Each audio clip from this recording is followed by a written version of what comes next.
بسم اللہ الرحمن الرحیم۔ محترم ناظرین، السلام علیکم۔ حضرت بابا فرید الدین مسعود گنج شکر رحمۃ اللہ تعالیٰ علیہ، جو کہ وقت کے کامل ولی اللہ تھے، آپ رحمۃ اللہ تعالیٰ علیہ کی بے شمار کرامات ہیں، لیکن آج کی اس ویڈیو میں ہم آپ کو بابا صاحب کی ایک ایسی کرامت سنائیں گے جس سے سن کر آپ کا ایمان تازہ ہو جائے گا۔ حضرت بابا فرید الدین مسعود گنج شکر رحمۃ اللہ تعالیٰ علیہ اپنے پیر و مرشد خواجہ قطب الدین بختیار کاکی رحمۃ اللہ تعالیٰ علیہ کے پاس دہلی میں قیام پذیر تھے۔ کچھ عرصہ آپ دہلی میں رہے، پھر اپنے پیر و مرشد کی اجازت سے آپ انڈیا کے شہر ہانسی تشریف لے گئے۔ ایک مدت تک آپ نے ہانسی شہر میں قیام فرمایا، پھر جب وہاں خلق خدا کا ہجوم بڑھ گیا تو شیخ جمال الدین ہانسوی رحمۃ اللہ تعالیٰ علیہ کو اپنی مسند خلافت دے دی۔ انہیں ہانسی میں ٹھہرنے کی ہدایت فرمائی اور خود اجودن کی طرف چل پڑے، جہاں کفر و شرک ڈوبی ہوئی مخلوق کا یہ تمام علاقہ مدت سے بران رحمت کا منتظر تھا۔ جن دنوں آپ رحمۃ اللہ تعالیٰ علیہ اجودن پہنچے، اجودن ان دنوں میں جنگل سے گھرا ہوا تھا اور وہاں بے شمار حشرات الارض تھے، جن میں مختلف قسم کے سانپ اور بچھو کا یہ مسکن تھا۔ قصبہ کے اطراف میں دور دور تک ہندوؤں کافروں کی بستیاں تھیں، جو کہ مشرک تھے اور دین اسلام سے ناواقف تھے۔ آپ نے اجودن میں آئے ابھی چند روز ہی گزرے تھے کہ ایک شب آپ رحمۃ اللہ تعالیٰ علیہ کے مرشد گرامی حضرت خواجہ قطب الدین بختیار کاکی رحمۃ اللہ تعالیٰ علیہ آپ کے خواب میں آتے ہیں اور آپ سے ارشاد فرماتے ہیں کہ فرید الدین، اس قصبہ میں مشکل طور پر اقامت اختیار کر لو اور مخلوق خدا کو اللہ کی طرف بلاؤ۔ چنانچہ پیر و مرشد کے حکم کے مطابق آپ نے اجودن سے باہر مغرب کی سمت ایک درخت کے نیچے اپنا مسلح بچھا لیا اور یاد الہی میں مشغول ہو گئے۔ اور یہ اجودن وہی جگہ ہے جو بعد میں پاک وطن کے نام سے مشہور ہوئی۔ پاک وطن اس وقت پاکستان کا سب سے ایک بڑا شہر ہے، جہاں آپ کا مزار مبارک ہے۔ چنانچہ آپ رحمۃ اللہ تعالیٰ نے اپنے پیر و مرشد کے حکم کے مطابق اجودن میں اقامت اختیار کی اور آپ کے شبانہ روز کوششوں سے اجودن کے دروازے بھی اللہ اور اس کے رسول صلی اللہ علیہ وسلم کے نام مبارک سے گونجنے لگے۔ آپ رحمۃ اللہ تعالیٰ علیہ کی کوششوں اور واض و نصیحت سے دن بدن مسلمانوں کی تعداد اجودن میں بڑھنے لگی اور ہر طرف مسلمانوں کی چہل پہل ہو گئی۔ چنانچہ ایک دن کا واقعہ ہے کہ حضرت بابا فرید الدین مسعود گنج شکر رحمۃ اللہ تعالیٰ علیہ درخت کے نیچے اپنے ساتھیوں اور مریدوں کے ساتھ اجودن میں تشریف فرما تھے کہ ایک ہندو عورت اپنے سر پر دودھ کا برتن رکھے ہوئے ادھر نکلی جا رہی تھی۔ بابا جی رحمۃ اللہ تعالیٰ نے جب اس عورت کو دیکھا تو رسم و رواج کے مطابق اس عورت سے خیریت پوچھی تو ہندو کی نچلی ذات سے تعلق رکھنے والی اس عورت نے اپنے درد بری کہانی شروع کی اور وہ کہنے لگی کہ بابا جی، میرا تعلق گوالوں کے خاندان سے ہے، باپ دادا سے ہمارا یہی کام ہے اور ہم ہمیشہ سے یہی گوالوں والا کام کرتے ہیں۔ میرے شوہر کا انتقال ہو چکا ہے اور شوہر کے مرنے کے بعد اب یہ کام مجھے کرنا پڑتا ہے تاکہ یہ کام کر کے دودھ فروخت کر کے میں اپنے بچوں کی پرورش کر سکوں۔ لیکن چند روز سے کچھ جوگی ہیں اور جادوگر ہیں جو مجھے بڑا پریشان کر رہے ہیں۔ وہ مطالبہ کرتے ہیں کہ سارا دودھ انہیں دے دیا جائے۔ دودھ دینے کے بعد جب ان سے میں قیمت مانگتی ہوں تو بڑی بے رحمی سے وہ جواب دیتے ہیں کہ ہم جو چیز لیتے ہیں اس کی قیمت ادا نہیں کرتے۔ پھر جب میں نے انہیں مفت دودھ دینے سے انکار کیا تو انہوں نے مجھے بد دعا دی۔ اس بد دعا کے اثر سے میرے تمام برتن کیڑوں مکوڑوں سے بھر گئے۔ دوسرے دن بھی ایسا ہی ہوا۔ اب چند جوگی ہیں جو میرے گھر آئے ہیں اور کہا ہے کہ گرو کا کہنا ہے کہ اگر میں ان کو دودھ نہیں دوں گی تو میرے سارے جانور مر جائیں گے۔ بابا جی، مجبور ہو کر میں اپنے جانوروں کا سارا دودھ ان جوگیوں کو اور جادوگر کو دے کر آتی ہوں، اور ابھی بھی جو آپ میرے ساتھ پر دودھ کا برتن دیکھ رہے ہیں، یہ سارا دودھ انہی جوگیوں اور جادوگر کو دینے کے لیے جا رہی ہوں۔ حضرت بابا فرید الدین گنج شکر رحمۃ اللہ تعالیٰ نے جب اس دکھی ہندو عورت کا ماجرا سنا تو آپ نے فرمایا کہ پریشان نہ ہو، انشاءاللہ جلد ہی تمہارے دکھ ختم ہونے والے ہیں۔ آپ کی بات سن کر وہ عورت کہنے لگی کہ بابا جی، آپ میرے دکھوں کو تو نہ چھیڑیں، آپ خود یہاں سے نکل جائیں، ورنہ وہ جادوگروں کا ٹولہ آپ کو بھی پریشان کرے گا۔ اس عورت کی بات سن کر حضرت بابا فرید الدین گنج چکر رحمۃ اللہ تعالیٰ سے کہا کہ ہم مسلمانوں کا ایمان ہے کہ جب تک اللہ تبارک و تعالیٰ کی طرف سے کوئی مصیبت انسان کا مقدر نہ بن جائے اس وقت تک دنیا کی کوئی طاقت انہیں ذرا برابر بھی نقصان نہیں پہنچا سکتی۔ اگر تم جوگیوں کے بجائے اللہ کا خوف دل میں پیدا کر لو تو تم بھی محفوظ رہو گی اور تمہارے بچے اور جانور بھی محفوظ رہیں گے۔ بابا جی کی بات سن کر وہ عورت بولی کہ آپ بھگوان کی بات کر رہے ہیں، میں تو اسے روز فریاد کرتی ہوں لیکن میری دکھوں کا مداوع نہیں ہوتا۔ حضرت بابا فرید الدین رحمۃ اللہ تعالیٰ نے فرمایا کہ تم جس بھگوان کی پوجا کرتی ہو وہ تو خود پتھر کا ایک بے جان ہے جو اپنی جگہ سے ہلکی سی بھی جنبش نہیں کر سکتا۔ وہ کسی انسان کی کیا مدد کرے گا اور وہ کسی انسان کے کیا کام آئے گا؟ میں خدا کی بات کر رہا ہوں جو اپنی ذات میں تنہا ہے، اس کا کوئی شریک نہیں، سارے جہان کے انسان مل کر بھی اس کے فیصلے کو تبدیل نہیں کر سکتے۔ تم بھی اس خدا کو پکارو، وہی تمہیں ان ظالموں جوگیوں سے نجات عطا فرمائے گا۔ ابھی یہ بات ہو رہی تھی کہ دور سے جادوگر کے چیلے آتے ہوئے دکھائی دی اور دیکھ کر گھبرائی اور بابا صاحب سے کہنے لگی کہ بابا صاحب یہی جادوگر کے چیلے ہیں جو شاید میری ہی تلاش میں ادھر آ نکلے ہیں۔ عورت کو خوفزدہ دیکھ کر بابا جی نے فرمایا کہ تم اب میری مہمان ہو، اس لیے تمہیں کوئی ہراساں نہیں کر سکتا اور نہ تمہیں پریشان ہونے کی کوئی ضرورت نہیں ہے، میں خود ان لوگوں کو جواب دے لوں گا۔ اسی اثناء میں جادوگر کے چیلوں نے آتے ہی غید و غضب کا مظاہرہ کیا اور قہرناک لہجے میں عورت سے کہنے لگے کہ تم یہاں آرام سے بیٹھی باتیں کر رہی ہو اور گرو دودھ کا انتظار کر رہے ہیں، ابھی چلو تو صحیح، تمہاری خیر نہیں ہے۔ ان کی یہ بات سن کر حضرت بابا فرید الدین رحمۃ اللہ تعالیٰ نے فرمایا کہ اس عورت کو میں نے روک لیا ہے، تم بھی یہیں بیٹھو۔ ابھی آپ رحمۃ اللہ تعالیٰ کی زبان سے یہ الفاظ نکلے ہی تھے کہ جوگیوں پر عجیب کیفیت طاری ہوگی اور وہ زمین پر ایسے گڑ گئے جیسے انہیں زنجیریں پہنا دی گئی ہوں۔ کچھ دیر بعد جوگیوں کی دوسری ٹولی انہی کو تلاش کرتے ہوئے وہاں آ نکلی۔ انہیں بھی حضرت فرید الدین رحمۃ اللہ تعالیٰ نے بیٹھنے کا حکم فرمایا۔ وہ بھی چپ چاپ ایک غیبی تائید سے سر جھکا کر بیٹھ گئے جیسے انہیں کسی مقناطیس سی قوت نے جکڑ لیا ہو۔ آخرکار جادوگر بھی اپنے چیلوں کو ڈھونڈتا ہوا ادھر آ نکلا اور چیلوں کو وہاں بیٹھتے ہوئے دیکھ کر زور زور سے چیخنے لگا، تم لوگ یہاں کیا کر رہے ہو؟ گرو کی آواز پر وہ چیلے خاموش رہے لیکن بابا جی نے فرمایا کہ انہیں میں نے قید کر لیا ہے۔ گرو کہنے لگا، ایسا کون آدمی ہے جو میرے چیلوں کو قید کر سکے؟ گرو غرور اور تکبر کا مشاہدہ کر رہا تھا اور یہ کہتے ہی اس نے مختلف منتر پڑھنے شروع کر دیے۔ حضرت بابا فرید الدین رحمۃ اللہ تعالیٰ نے جادوگر سے مخاطب ہو کر فرمایا کہ اب تمہارا کوئی منتر نہیں چلے گا، اب کفر کے دن پورے ہو چکے ہیں۔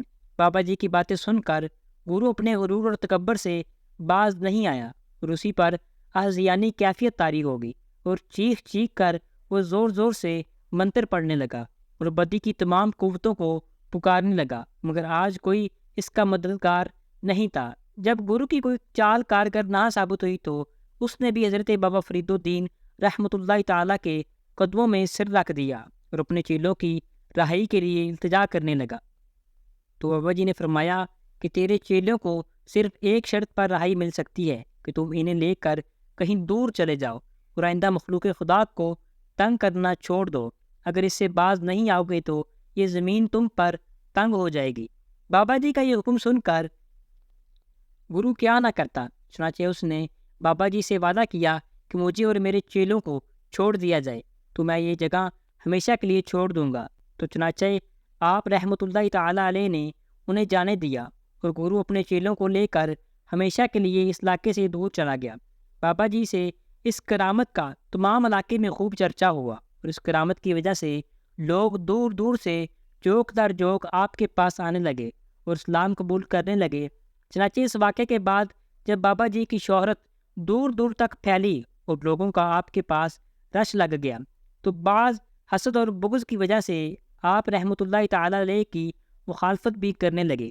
ان مخالفوں میں سے سب سے پیش اجودن کی مسجد کا پیش امام اور قاضی بھی تھا، جس نے حکومت کے کارکنندوں میں سے آپ رحمۃ اللہ تعالیٰ علیہ کو ستانے پر مجبور کیا، لیکن آپ رحمۃ اللہ تعالیٰ علیہ کی وسیع قلبی کا یہ عالم تھا کہ آپ رحمۃ اللہ تعالیٰ علیہ مخالفوں کی ایسی کسی بھی حرکت کو خاطر میں نہیں لاتے تھے اور ان کی ایسی باتوں سے اپنا دل میلا نہیں کرتے تھے۔ چنانچہ آپ کی شان بے اتنائی سے قاضی کا غصہ اور بھی بھڑک اٹھا اور اس نے بابا صاحب کے خلاف سازشیں شروع کر دی۔ اس نے ملتان کے علماء سے آپ رحمۃ اللہ علیہ کی خلاف فتویٰ حاصل کرنے کی کوشش کی اور اپنے ایک خط میں علماء ملتان سے استفسار کیا کہ ایک شخص جو اہل علم ہے اور وہ قوالی بھی سنتا ہے، اس کے بارے میں شریعت کا کیا حکم ہے؟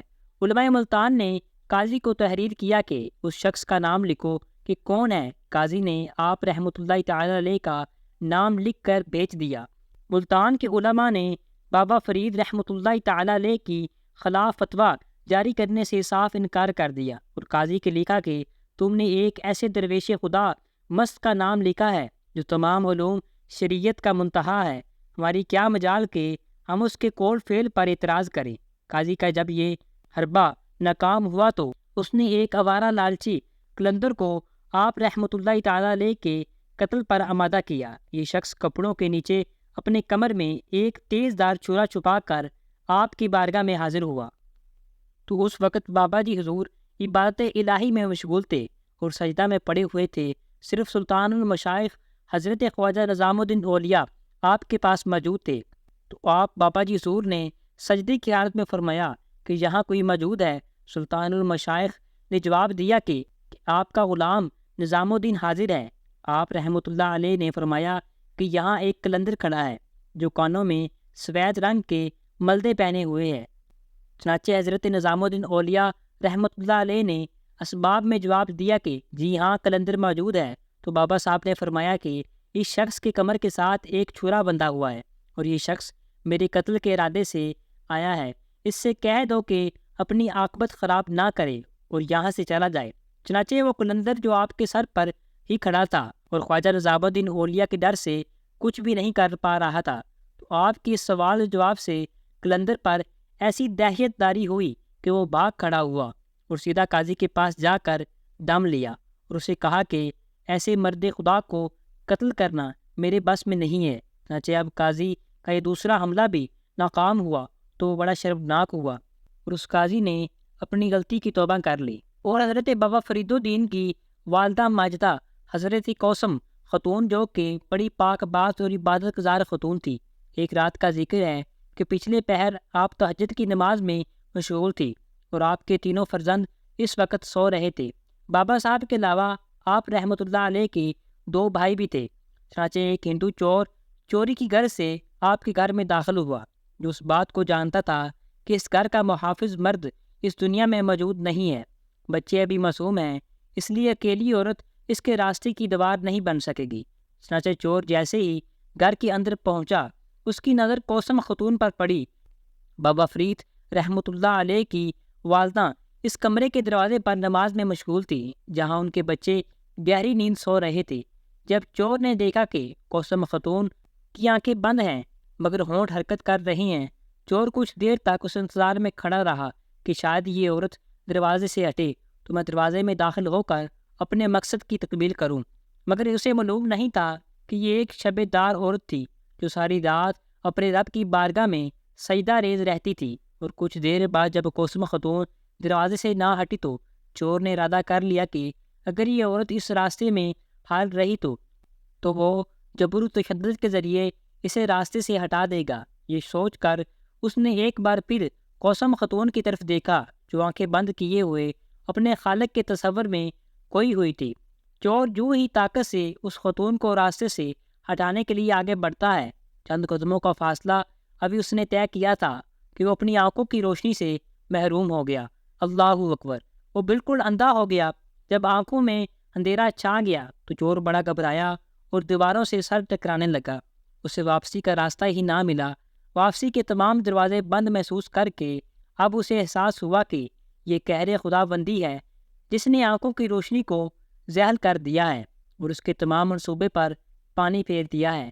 چنانچہ اس احساس کے آتے ہی اس نے چلانا اور شور مچانا شروع کر دیا۔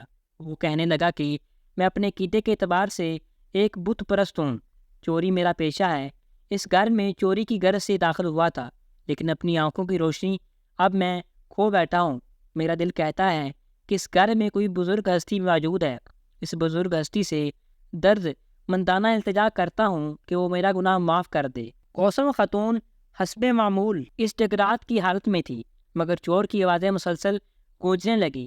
یہ سن کر انہوں نے آنکھیں کھول دی۔ خاتون رحمت کچھ دیر تک اس مضبوط اور توانا شخص کی بے بسی اور مجبوری کا جائزہ لیتی رہیں۔ جیسے اس گھر میں داخل ہونے سے پہلے اپنی جسمانی طاقت پر بڑا ناز تھا، اسی اثناء میں چور کی ایک بار پھر آواز گونجی۔ وہ کہنے لگا کہ میں جانتا ہوں کہ سننے والا سن رہا ہوگا۔ میں اسے اس کے خدا کا واسطہ دیتا ہوں کہ وہ میری حالت پر رحم کرے۔ میں اقرار کرتا ہوں کہ اگر میری آنکھوں کی روشنی واپس مل گئی اور میں ٹھیک ہو گیا تو میں چوری اور ڈاکہ زنی کے پیشے کو ہمیشہ ہمیشہ کے لیے خیر باد کہہ دوں گا۔ کوثر خاتون نے یہ سن کر خاموش رہی۔ اس پر چور بھی پھر خاتون سے مخاطب ہو کر بولا کہ میں آپ کو یقین دلاتا ہوں کہ اگر میری بنائی واپس آ گئی تو میں اپنے آباء و اجداد کی مذہب کو ترک کر دوں گا اور پتھر کے تمام بتوں کو توڑ کر دین اسلام میں داخل ہو جاؤں گا۔ لہٰذا مجھ پر رحم کریں کہ میری آنکھوں کی بنائی واپس آ جائے۔ ایک چور کی گریہ زری سن کر خاتون رحمت اپنا وظیفہ چھوڑ کر دعا کے لیے ہاتھ اٹھا دی۔ وہ کہنے لگی کہ دنیا سمجھتی ہے کہ میں بے یار و مددگار ہوں، مگر تو جس کا محافظ ہے اسے کون لاوارث کہہ سکتا ہے؟ اس غیبی مدد پر کوثر خاتون کی آنکھیں بھی گئی۔ وہ کہنے لگی کہ بے شک تو ہی میرا کفیل ہے اور تو ہی میرا وکیل ہے، اور میں تیری ہی بندگی پہ ناز کرتی ہوں کہ تو نے مجھے اس ناتواں عورت کا بدلہ اس چور سے لیا ہے، کیونکہ جو بظاہر کبھی بھی تھا اور ستم گر بھی۔ اے اللہ، تو مجھے ایک ظالم انسان کے فتنے اور شر سے محفوظ رکھ۔ اب میں تجھ سے التجا کرتی ہوں کہ تو اس چور کی آنکھوں کو دوبارہ روشن کر دے۔ وہ تیرا ہی بندہ ہے جو کچھ وقت کے لیے راستے سے پٹک گیا تھا اور اب تیرے قہر و جلال کا مظاہرہ دیکھ رہا ہے۔ اگر تو نے بھی دستگیری نہ کی تو وہ کہاں جائے گا؟ تیرے سوا اس کی کوئی پناہ گاہ نہیں ہے۔ میں نے اس کا جرم معاف کر دیا، اب تو بھی اس کے گناہوں سے چشم پوشی فرما دے۔ بے شک تو اس بات پر قادر ہے، آنکھوں کے ساتھ اس کے دل کی سیاہی بھی دور کر دے۔ پھر کیا ہوا؟ اس چور نے محسوس کیا کہ اس کی بنائی واپس آ رہی ہے اور اندھیری کی بلند دیوار اس کی آنکھوں سے ہٹ رہی ہے۔ وہ لرزتے قدموں سے اس تخت کی طرف بڑھا جہاں کوثر خاتون عبادت کر رہی تھی۔ وہ کہنے لگا کہ میں اپنے عمل سے اس قدر شرمندہ ہوں کہ اظہار ندامت کے لیے میرے پاس الفاظ نہیں ہیں۔ پتھر کے پجاری چور نے گریہ زری کرتے ہوئے کوثر خاتون کی منت سماجی شروع کر دی۔ آپ کہنے لگی کہ اے شخص جس نے تیری بنائی کو ذیل کر دیا تھا، وہی اس کائنات کا مالک اور خالق بھی ہے، اور اسی نے تیری آنکھوں کی روشنی بحال کی ہے۔ وہی ذات عبادت اور پرستش کے لائق ہے۔ آپ نے پھر فرمایا کہ مجھے بتا کہ تجھے کون سی ضرورت میرے دروازے تک لے آئی۔ اس پر چور نے کہا کہ اے نیک سیرت خاتون، میرے لیے یہی کافی ہے کہ آپ نے مجھے معاف کر دیا۔ پتھر کا پجاری لمحہ و لمحہ پگھلتا جا رہا تھا۔ آپ کہنے لگی کہ ان سے معافی مانگ جو تیری وجہ سے برباد ہو گئی، اور اس کی بارگاہ میں دامن پھیلا جس نے تجھے توانائی کے ساتھ ساتھ عقل بھی بخشی، اور اپنے تاریخ ماضی پر غور کر۔ اس روشنی کی آواز سن کر جو تجھے برسوں سے پکار رہی ہے۔ یہ کہہ کر کوثر خاتون رحمۃ اللہ علیہ نے منہ پھیر لیا اور وہ چور چلا گیا۔ حالانکہ یہ سب کچھ راتوں رات ہوا تھا، اس کے کانوں کان خبر نہیں ہوئی تھی کہ کوئی چور یہاں آیا تھا، لیکن چور کے ذہن میں ایک حشر برپا تھا اور دل میں انقلاب کی لہریں دوڑ رہی تھی۔ چنانچہ صبح ہوتے ہی ایک دراز کا اجنبی شخص اپنے بیوی بچوں سمیت کوثر خاتون کے دروازے پر کھڑا تھا۔ کوثر خاتون نے آنے کی وجہ پوچھی تو اس شخص نے بتایا کہ میں وہی ہوں جو کل رات آپ کے مکان میں چوری کی نیت سے داخل ہوا تھا۔ تو اس خاتون نے پوچھا کہ پھر آپ کیوں آئے ہو؟ وہ کہنے لگا کہ بس آپ مجھے اور میری اہل خانہ کو دولت ایمان عطا کر دیجیے اور ہمارے دل بتوں کی وجہ سے پاک ہو جائیں۔ کوثر خاتون نے کہا کہ کہو اللہ ایک ہے، کوئی اس کا شریک نہیں، اور محمد صلی اللہ علیہ وسلم اس کے رسول اور اس کے بندے ہیں۔ بتوں کے پجاری چور نے مسلمان ہو کر اپنا نام عبداللہ رکھا، اور جس جفا کشی سے وہ ڈاکے ڈالا کرتا تھا اس سخت کوششیں سے آداب شریعت پر ایسا عمل کیا کہ اس کا شمار اللہ کے برگزیدہ بندوں میں ہونے لگا اور وہ مرنے کے بعد بابا فرید رحمۃ اللہ تعالیٰ علیہ کی والدین کے ساتھ ہی دفن ہوا۔ تو پیارے دوستو، جن کی والدہ کوسم خاتون جیسی نیک باز اور نیک سیرت ہوں، ان کے بیٹے بھی بابا فرید الدین جیسے ہی ہوا کرتے ہیں۔ اللہ کریم سے دعا ہے کہ اللہ کریم ہمیں بابا فرید کے صدقے میری اور آپ سب لوگوں کی مغفرت فرمائے، بابا فرید کے صدقے ہمیں بھی سیدھے راستے پر چلنے کی توفیق عطا فرمائے۔ دعاؤں میں یاد رکھیے گا۔ اللہ حافظ۔